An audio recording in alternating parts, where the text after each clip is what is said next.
Mr. Speaker, this is the progressive message. The progressive message is the Progressive Caucus's effort to come before the American people at least once a week for 60 minutes or so to talk about a progressive vision for America. Not a vision based on fear, not a vision based on a denial of science, not a vision based on division, not a vision based on scapegoating some minority group, but instead a vision that is inclusive, that says we all matter and we all count.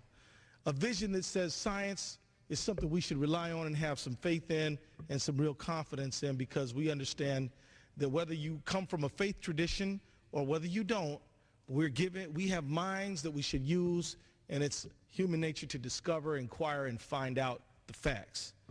A vision that says that yes, we are entrusted with this earth, and we as human beings are responsible for it, and that where we have gone astray, we should try to correct the situation for the sake of our children and all life on the planet.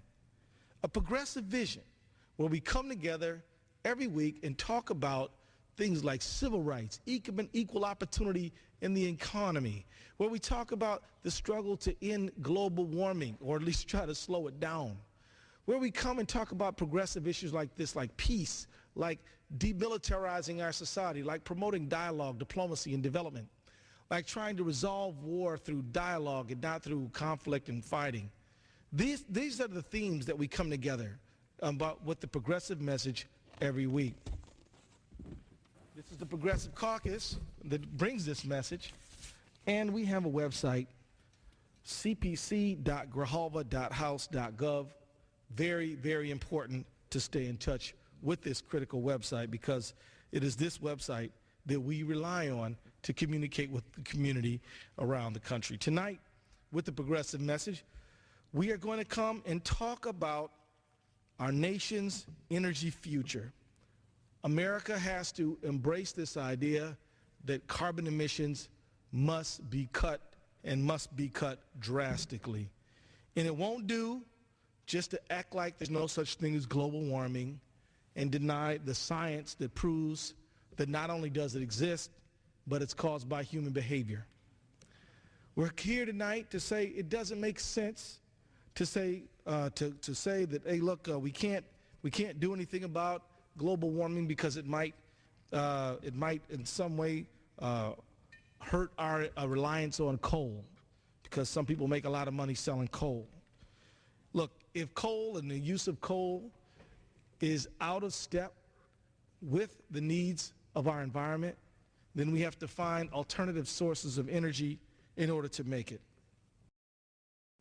If nuclear energy cannot be safely used and there's no way to store it, we should look for other ways and incentivize other ways in order to make energy.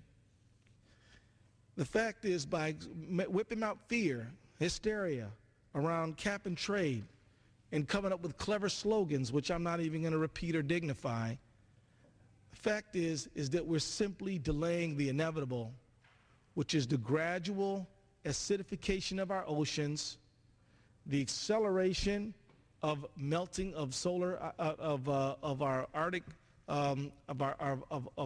ice caps, of expansion of desert, of loss of species of animals and plants, of intensification of hurricanes, and all these very serious problems.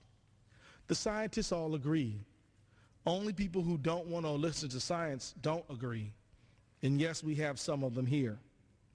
The fact is, addressing carbon emissions, addressing global warming, is not going to hurt our economy. It's going to actually bring jobs. It's not going to hurt our farm economy. And it's certainly not going to be the devastating thing that some people on the other side of the aisle claim that it is.